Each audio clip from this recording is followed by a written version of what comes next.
مفہوم حدیث ہے کہ جس نے خود کو سوال سے بچانے، اپنے اہل خانہ کے لیے بھاگ دوڑ کرنے اور اپنے پڑوسی پر مہربانی کرنے کے لیے حلال طریقے سے دنیا طلب کی، وہ اللہ عز و جل سے اس حال میں ملے گا کہ اس کا چہرہ 14ویں رات کے چاند کی طرح روشن ہوگا۔ رزق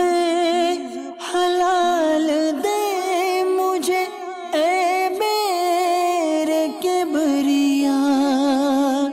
کتنا خوش نصیب ہے وہ شخص جو اپنی اور اپنے اہل خانہ کی کفالت کی غرض سے حلال طریقے سے روزی کمانے کے لیے مختلف کاروبار، تجارت اور محنت مزدوری کرتا ہے، فکر معاش میں مبتلا تو ہوتا ہے لیکن کسی کو دھوکہ نہیں دیتا، رزق حلال کی برکتیں حاصل کرنے کے لیے جھوٹ نہیں بولتا، کبھی ناپ تول میں کمی نہیں کرتا، ضرورت کی کثرت ہونے کے باوجود ملاوٹ نہیں کرتا، حلال روزی کا متلاشی کبھی کسی کو اس کے حق سے محروم نہیں کرتا، گاہک جیسی رحمت کو دھوکہ نہیں دیتا اور نہ ہی کبھی معیاری سامان کا کہہ کر غیر معیاری سامان فروخت کرتا اور لگاتا ہے، کیونکہ وہ جانتا ہے کہ کسی کو دھوکہ دے کر روزی کمانے سے برکت اور بہتری نہیں آتی، بلکہ رزق حرام کی نحوست بے برکتی اور مسائل کو پیدا کرتی ہے۔ رزق حلال کی جستجو میں مگن شہریوں کا کہنا تھا کہ رزق حرام کئی مسائل کا سبب ہے، روزی کمانے اور اس میں حلال اور حرام کی تفریق کے لیے دین اسلام کی تعلیمات کا حصول ضروری ہے۔ جو رزق حلال سے کمائی گئی مطلب جو انکم ہے، اس سے آپ اپنے بہن بھائی، ماں باپ، بچوں کا جو پیٹ پالیں گے ان کی تربیت بھی اسی حساب سے ہوگی، اور جو رزق حرام کیا پھر وہ اولاد نافرمان بردار ہو جائے گی، بیماریاں آ جائیں گی، قرضے ہو جائیں گے اور بہت سے مسائل ایسے کھڑے ہو جاتے ہیں جو بندے کو محسوس نہیں ہوتا۔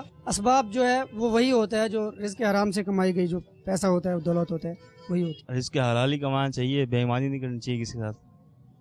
اپنی حق حلال کی مزدوری لے جو ہے سچ، اس میں ہی برکت ہوگی آپ کو انشاءاللہ۔ مکتبۃ المدینہ کی شائع کردہ اللہ والوں کا انداز تجارت نامی کتاب میں نقل کی گئی حدیث مبارکہ کا مفہوم ہے کہ سچا امانت دار تاجر انبیاء، صدیقین اور شہداء کے ساتھ ہوگا۔ رزق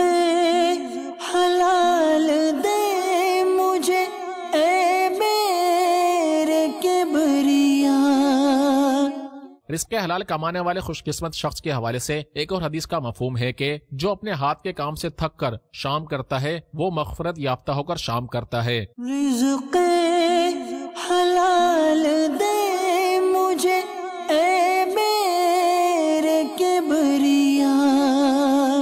طلب حلال ایک فریضہ ہے اور اس فریضے کی ادائیگی میں مصروف اول خوش قسمت لوگ نہ صرف اس کی برکتیں پاتے ہیں بلکہ مسائل سے بھی محفوظ رہتے ہیں اور انہیں اللہ تبارک و تعالیٰ کی رضا بھی حاصل ہوتی ہے، جبکہ لوگوں کو دھوکہ دہی سے روزی کمانے اور اسی مال سے اپنی اور اپنے اہل خانہ کی کفالت کرنے والے لوگ بے برکتی اور مسائل میں گھرے رہتے ہیں جو ان کے لیے لمحہ فکریہ ہے۔ البتہ روزی میں برکت اور مسائل کے حل کے لیے رزق حلال کا حصول کسی صورت نظر انداز نہیں کرنا چاہیے۔ محمد راشد، مدنی چینل، باب المدینہ، کراچی۔ رزق